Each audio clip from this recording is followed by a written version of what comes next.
The recent airstrikes by Israel on Hezbollah targets in Lebanon are the latest chapter in a long and bloody conflict.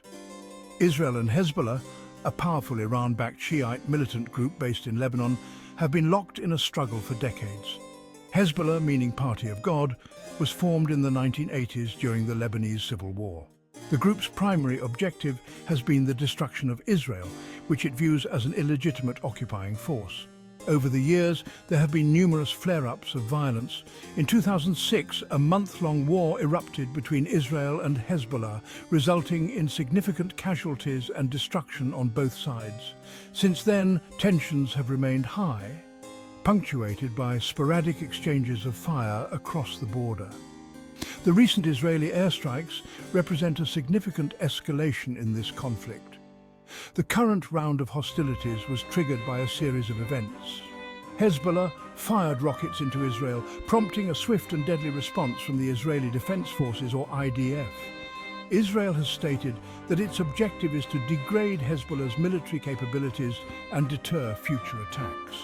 However, the situation remains volatile, with the potential for further escalation. The recent Israeli airstrikes have been notable for their precision and the high-profile targets they have taken out. Among the dead is Hassan Nashar, a senior Hezbollah commander who played a critical role in the group's missile program. Nashar was a shadowy figure, rarely seen in public. However, his importance within Hezbollah's hierarchy was undeniable. He was responsible for overseeing the development and deployment of the group's vast arsenal of rockets and missiles. These weapons, many of which are supplied by Iran, pose a significant threat to Israel. Targeting Nashar and other key leaders is a clear indication that Israel is determined to cripple Hezbollah's ability to wage war. The strikes have also targeted Hezbollah's infrastructure, including weapons depots, command centers, and training camps. The IDF has released footage of some of the strikes, showing buildings being reduced to rubble. Hezbollah has acknowledged the losses, but has vowed to continue its fight against Israel. To understand the significance of Hassan Nashar's death, it is essential to grasp the centrality of missiles to Hezbollah's military doctrine. Hezbollah cannot hope to defeat Israel in a conventional military confrontation. Israel's military is far too powerful. Instead, Hezbollah has focused on developing an asymmetric capability, relying heavily on rockets and missiles to inflict damage on Israeli cities and military installations.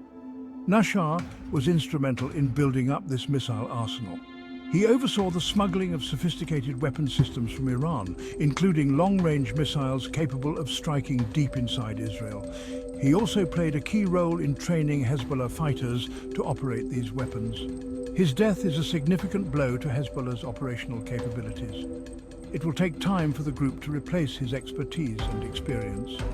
However, it is important to note that Hezbollah has a deep bench of experienced commanders. The group is unlikely to be crippled by Nashar's death.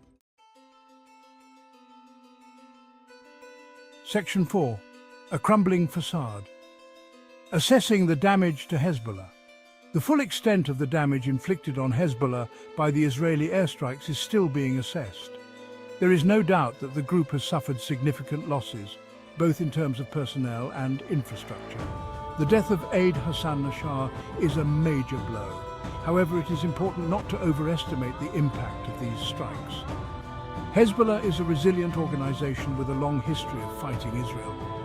The group has a vast network of underground bunkers and tunnels, which it uses to protect its fighters and weapons systems. Hezbollah is also adept at using civilian areas as cover, which makes it difficult for Israel to target its assets without causing civilian casualties. While the recent strikes will undoubtedly degrade Hezbollah's capabilities in the short term, the group is likely to recover and rebuild. The underlying factors that have fueled the conflict between Israel and Hezbollah remain unresolved. As long as these issues persist, the risk of future conflict will remain high. Section 5. The world reacts. International response and regional instability. The international community has reacted with a mixture of condemnation and concern to the latest escalation of violence between Israel and Hezbollah. The United States has been steadfast in its support of Israel's right to defend itself. However, there have also been calls for restraint from both sides. The United Nations has urged Israel and Hezbollah to de-escalate the situation and return to the negotiating table.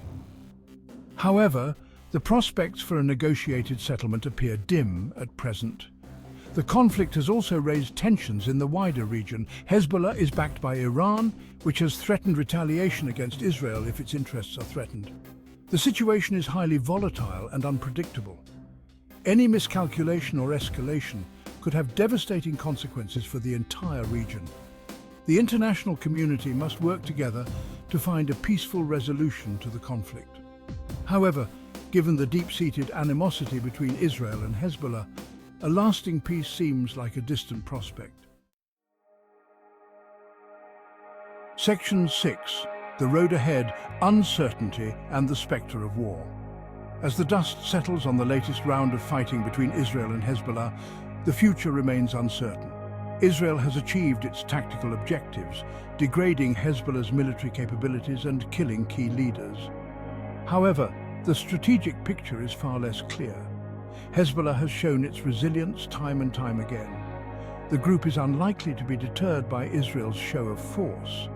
If anything, the recent strikes may only serve to embolden Hezbollah, fueling its desire for revenge. The underlying issues that have fueled the conflict remain unresolved. As long as these issues persist, the risk of future conflict will remain high. The international community must redouble its efforts to find a peaceful solution. However, given the intractable nature of the conflict, hope for a lasting peace is fading with each passing day. The specter of war continues to hang heavy over the region.